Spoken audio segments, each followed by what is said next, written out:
Yes, it's Friday. That's turning into Facebook Live night for me, isn't it? Although I'm sure that will shift up a gear. So just whilst I'm waiting for you to join, because I've seen that some of you are kindly waiting already, Maz, and who else was it, I think? Rosemary. So if you are with me, can you push the hearts or the likes so that I can see that my audience is building up and that you can hear me?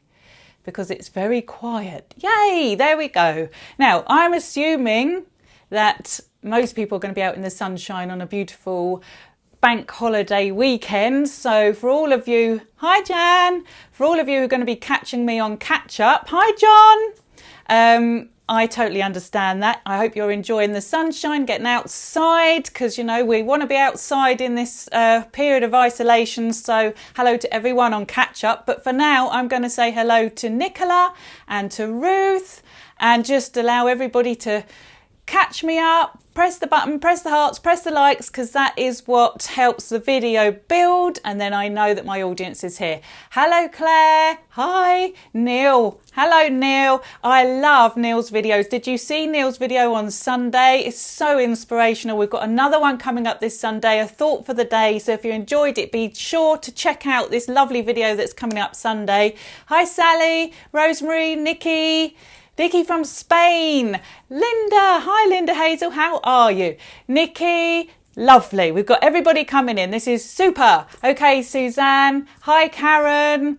I know I'm probably seeing things coming up a little bit slow compared to how you're seeing them, because that's how Facebook works. My pleasure, Neil. Honestly, you are a light in the world, and us light workers, we want to come together right now, don't we? And unite. So anyway, I will crack on now. I can see you all coming in, sending lots of love to all of you who are joining. Hello, Crystal. I won't say hello to everybody because otherwise, obviously, we won't have a video and you'll get very bored. So tonight, I'm going to address the topic of fear, rising above fear when it comes to death, working all weekend, Meals on Wheels. Oh, Jan, thank you so much for being an earth angel out there. I've got to give you a shout out for that. And Jenny in Somerset, perfect. Tina, how are you? I am enjoying the beautiful weather. Thank you. It's lovely, isn't it? And you love my rainbow crystal. Yeah. Well, I had to do it, didn't I? Had to join the rainbow crew. So, anyways, today we're going to address rising above fear. And I believe this is really important, which is why I've picked the topic. Hi, Giles.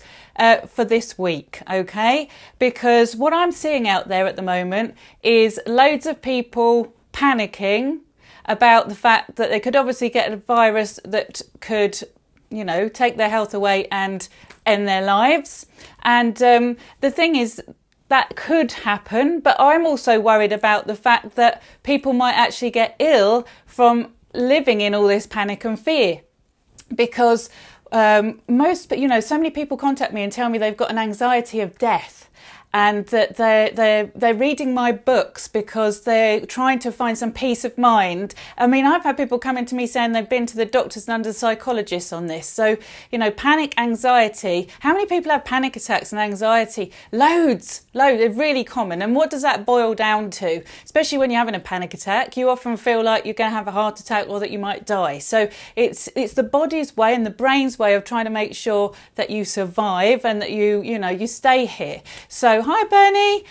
But I've got to say to you, there is a thing about fear that is, so dangerous in a sense, without trying to sound dramatic, because it really has an adverse effect on our health. And fear isn't even real half the time. When you look fear in the face, you realise that there wasn't anything to really worry about. Mad, you had panic attacks for 32 years. That is no fun. I had them for about a year and a half. I was virtually nearly agoraphobic with it in my 20s, and I understand the pain, the physical suffering and the mental suffering, and that's horrible. I hope you're over them now. But anyway, if you're not, hopefully this video will give you a little bit of peace of mind. So fear, really, really dangerous in as much as it's not real. When you look at it, it disappears, and most of the time it's not serving us. If a tiger's coming for us, obviously, and about to eat us, then fear really serves its purpose. We're going to into fear, flight and fight mode, and we, get out of there. But in our modern world, mostly fear doesn't hold much of a purpose to us, I believe. And fear of death is crippling, because what does it do? It stops us living.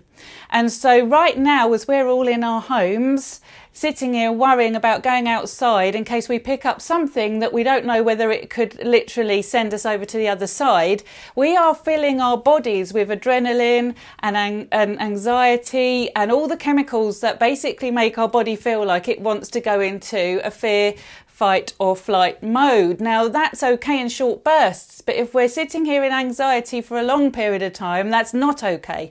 And what I would be worried about a little bit isn't so much the virus, even though that's a bad thing, because I think that the virus will get on top of it and it'll do its few months turn and life will go back to normal, whatever that looks like. But I think a lot of us may be finding we've got mental health issues going on. In fact, I think it was Ruby Wax was on the TV the other day talking about this, that the fallout from coronavirus could be even bigger for mental health issues because we've been stuck indoors, it's messing with our sleep patterns and everything. So this video is about giving you some comfort and hope, which was obviously what I do, but to try and also dispel some of the fear. Now, the other reason I'm making this video is because I know that some of you have unfortunately lost loved ones recently. I know that you have been isolated from them, and I understand with the readings that I do that people's grief is compounded when they don't feel they could be there for their loved one to help them pass. So, I want to kind of address that for you. And for those of you who are in that horrible boat at the moment of not being able to be with people who are sick, old people maybe that you need to be nursing and can't be with, or those who have actually crossed and they've crossed on their own at the moment, let's give you a bit of peace of mind, okay? So we're helping the health, we're helping you to live more healthily, try and rise above fear, and give you a little bit of comfort and healing tonight in this video. So keep clicking the hearts, because every time I see them go up, I know you're still with me and that technology hasn't let me down like it did last week, okay? You're feeling very low, Sally Ann. Oh, I'm sorry to hear that. Some lots and lots of love going out and kisses. And John, look at the flowers. Aren't they beautiful? I hope they cheer up everybody. I've put them here so that everybody can see these wonderful flowers that I've received that has touched my heart today. Okay. Moving on then. The opposite side of fear is love. So if we can move into a state where we can connect into our hearts and feel at peace or feel love within us, we rise above fear and we release into our bodies the chemicals that literally lift our physical body and bring about balance and healing and boost the immune system. So what we want to do is move into peaceful states where we can hold ideas. I'm glad you love the roses, Nicola. Where we can hold ideas that are lifting us up and helping us to feel positive to get through this time of being stuck indoors. Every week that goes by now, I'm just like itching to get out and give people hugs. It's just I'm still trying to get my head around that.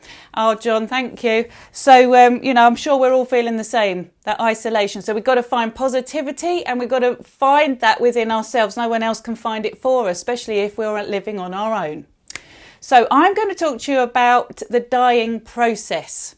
And because I'm a medium, I get insights that perhaps you guys don't. Although I know there's very many spiritual people out there on my page who are in tune with spirit and have probably got their own experience. So if anything I say tonight resonates with you, tap me out a little comment so that you can validate what I'm saying for other people. But I've identified through 24 years now of doing readings for the general public that there is a pattern to the dying process. And when I talk about dying, I mean the physical body, because obviously that does die. It's an organic living thing that doesn't last forever. This material world is a temporary experience. So as the body dies, what happens to the spirit? Because that's the thing we really want to know about, isn't it? Because then we can start to have a little bit of comfort and not fear death, and move from a fear of dying and living in a limited way to a lifetime of abundance, going after our dreams, living our best lives, moving, changing, growing without fear of leaving the old behind. It's everything that I live this, so I'm speaking completely from the heart and from my truth when I tell you. There are 3 aspects to the dying process that I want to share with you today that Spirit show me. Barry, it's lovely hearing from you too. So the first stage, are kind of their insights, okay? So I don't profess to know everything that happens when we die, because I am living. These are insights I've gleaned, and you are free to chew over them, take what resonates with you and leave what doesn't. But the first insight is that I've noticed that when I'm doing readings, spirit loved ones show me that as they were suffering in their physical body and it was beginning to die, the spirit starts to detach slightly away. So you've got your physical body here, and then the spirit body seems to hover just a little bit above the physical body. That's the way I see it anyway. And when people are suffering with their health, a lot of us who are watching on and trying to help often feel completely powerless and out of control, because we can see someone suffering, and especially at the moment, if they're in isolation, we don't feel we can do anything for them. But what I want you to know is what the spirit world showed me so much is that sometimes the way that we are experiencing or looking on as the observer into what someone is, going through, and putting our mind into it, imagining what it is they must be feeling, the spirit world showed me that actually it isn't always how we might perceive. So the physical body is closing down and it looks like it's suffering, but the spirit is starting to move away. So people sleep more. People that are dying, they enter into a more sleepy state. They're in an altered state just so that their consciousness begins to move into the astral realms more than it is in the material world. That means they have no concept of time and reality. So whilst they're in that state, that literally time flies. There is no such thing as time. So you can be watching your loved one who looks half asleep most of the time, really, like body's really working hard to just sort of stay awake, stay with us in its last knock-ins, and it can look worse than what they're experiencing. They could be well in dream world for all we know. You can often hear, and I'm sure Tracy Davis will help me with this because she's a palliative care nurse and I see she's joined me. You can often hear the dying talking to loved ones, and they look like they're asleep, and they might well be, but in their dreams they could be speaking. My nan was going over her whole life, literally in a sleep state, just talking it all out, like her brain was processing 92 years of life. It was amazing. And so the hearing's the last thing to go. So they hear you. Thank you, Tracy.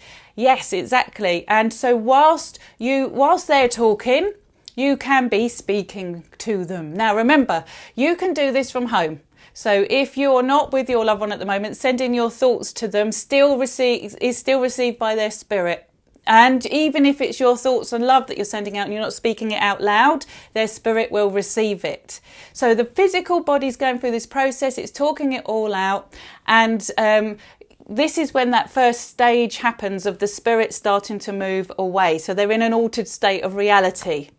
Now, also what happens is they may start talking about people that are deceased that they're seeing. So if that happens to your loved one, I want you to know that that's true. They really are seeing those people, and that there are loved ones coming close to them to help them cross, because nobody dies alone, okay? Even if that loved one can't even see the people, they're not on their own, right? So I just want to put that out there.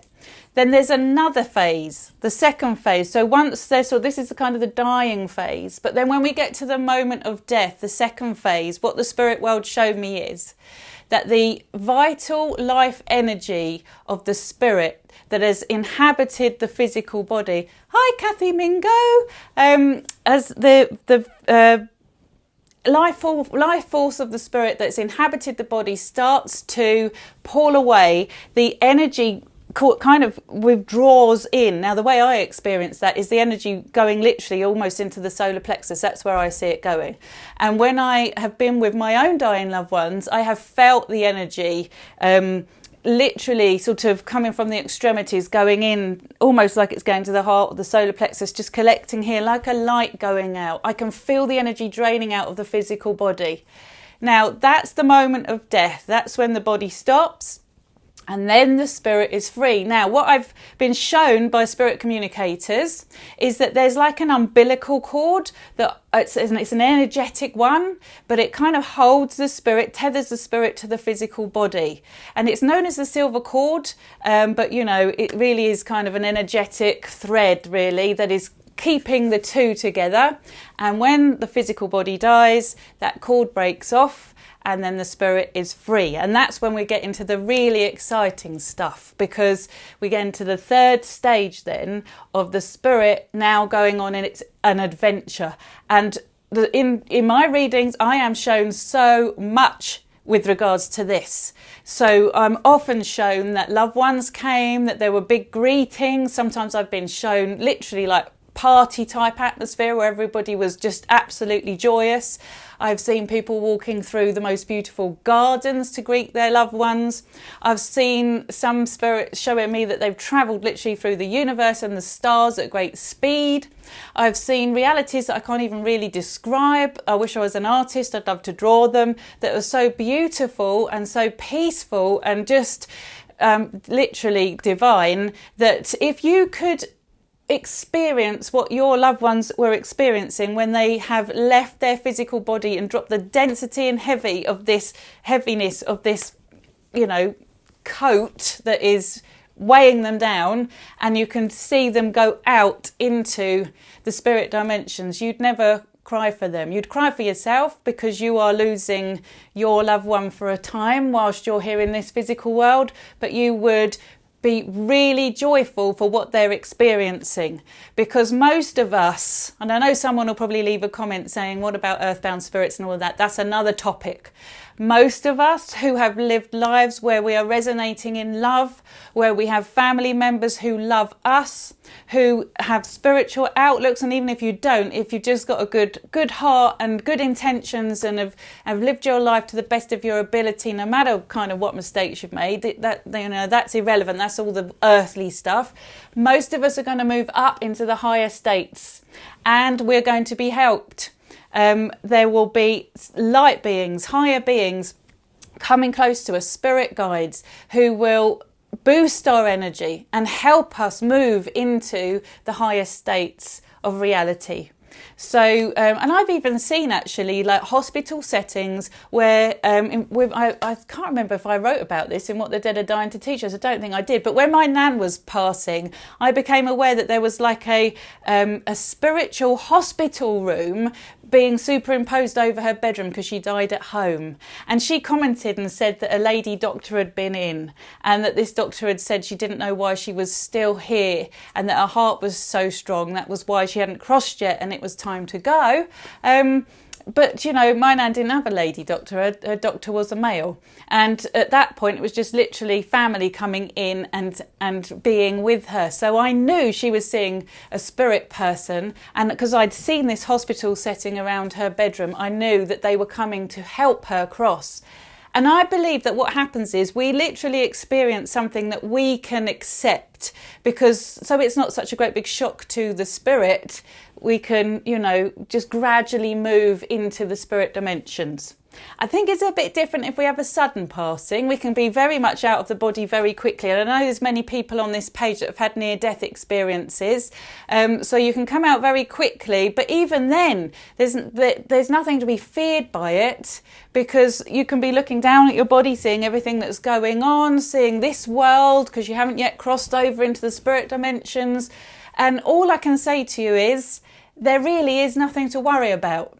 If you hold any fears, I think it would be like my fears really, about leaving loved ones behind before I feel that they're ready for me to go. But with regards to the actual dying process, I hold no fear whatsoever. I know it's going to be the most amazing experience of me blending together with souls who've been working and walking with me my whole life, and I should imagine it's going to be quite some experience. So, and we can all have this. So Paul is saying, I remember reading it in your book. Yes, thank you. I just think it's such an important message, because to know that we aren't on our own and that death really is nothing at all. I love that poem. If you read that poem, Death is Nothing at All, I love that.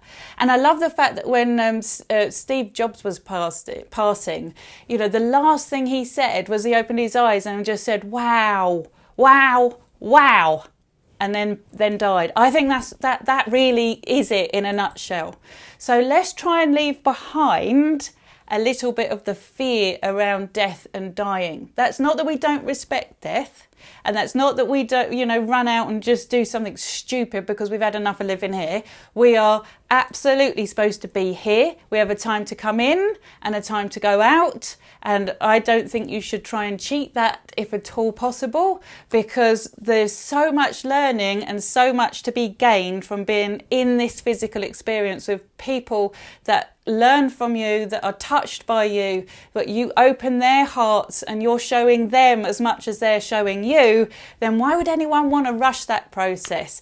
But I just want you to have the knowledge that I have, so that you can just feel a joy of life. Because to me, it's about life. There's no such thing as death. So, you know, we want to enjoy the time when we're here. We want to make the most of the time. We don't want to spend it in fear. We don't want to limit our potential because of fear. We want to get out there and live. And if we're stuck inside, let's live. Let's do it well. Let's enjoy the time we've got. Let's go within. Let's connect with our spirit. Let's go into the heart center. Let's go into the stillness. Let's learn who we really are. Let's remember that we're infinite, that we are awareness that continues eternally, and that this physical body is a temporary experience. You know, never mind coronavirus, something at some point is going to help us cross over to cross that rainbow bridge to the other side. So, you know, none of us can avoid that. So don't we want to be a little bit informed? I do anyway. What's Suzanne writing? My friend died 2 years ago today, and this confirms who's with me. Oh my goodness. Then I'm talking to you, Suzanne. And I hope that this is giving you that peace. Happy anniversary to your friend. I should imagine she is with you today, because your thoughts are going out. The spirit world receive our thoughts, they receive our emotions, they know what we're experiencing, they know how we're feeling. I did a reading in the week for somebody who was racked with guilt, and this is something that happens a lot, racked with guilt that she couldn't give her loved one the passing that she wanted to. And also, I think she actually had, but I think she just felt so guilty and didn't think she had. And this is really common. You know, your loved ones know how you feel. They know your emotions. They're receiving your love. It's an energy exchange. And anytime you send out your emotions, their soul receives it. And they can send their energy and love back to you. And if we remain open, I think we can experience that, because I do, and I don't believe that I'm special in any way, shape or form. The only difference between me and you guys out there in my community might just be that I have been the para-nerd that has sat for 24 years every single week trying to get in touch with my own self, my spirit, and reach out to those greater realms. I can see my mum's joined. Hello, hi Anne, hello mum. And so really, what's the time? Look, I've done it again, up to the half an hour. So this is what I want to say. I hope it's giving you a lift. I hope as you go out into your days and weeks, if you are worrying about all that's going on in the world, I know most of us aren't sleeping very well at the moment. It's being reported everywhere on the news. I hope this just helps your mind settle a little bit so that you can live more well in the next few weeks, because what I want to do is try and boost your immune system and give you that feel-good feeling. So Georgina said, thank you, you did it. Oh, mwah. Thank you. I'm really glad. I've got to say thank you so much for joining me every week. You've given me somebody to share my message with, which I'm really passionate about. This is my truth. All the whilst you want to hear it, I'm here for you guys. You know what I think of my community and how I really care about all of you here. And I hope that reflects in all the comments. If you want to ask me questions, you know that you can. I say it every week. Please don't feel like you're on your own. I know many of you are living on your own at the moment and you don't, have people to chat to. This may be the only way that you're feeling any contact. So I'm here. I do get loads of messages, but I take my time to try and get back to you all. So if you're just patient with me, then I will definitely come back to you, and also the other people in this community will. Now, what I want to say is I'm fingers crossed hoping, and Kathy Mingo, if you're still with me, I'm hoping that Kathy Mingo and I can do a joint Facebook Live next week. We want to talk about spirit guides, higher evolved beings, and more about the spiritual dimensions of life, because that's what I've been asked by you guys if I can speak on. Kathy Mingo's an expert in this field. Her and I are great friends, and I hope that we can do that together. So if you see me in the week practicing with her about Facebook Live, because I've not done a joint one yet, that'll be what that's all about. But I feel like I'm waffling, so I'm going to say goodbye to you all, and I shall see you soon. Have a lovely week and have a lovely Easter, everybody. Whatever you're doing, if you're sitting in gardens indoors, taking up hobbies, reading books, eating food, lots of chocolate, I hope, have a glass of wine, enjoy yourselves, and I will see you soon. Mwah!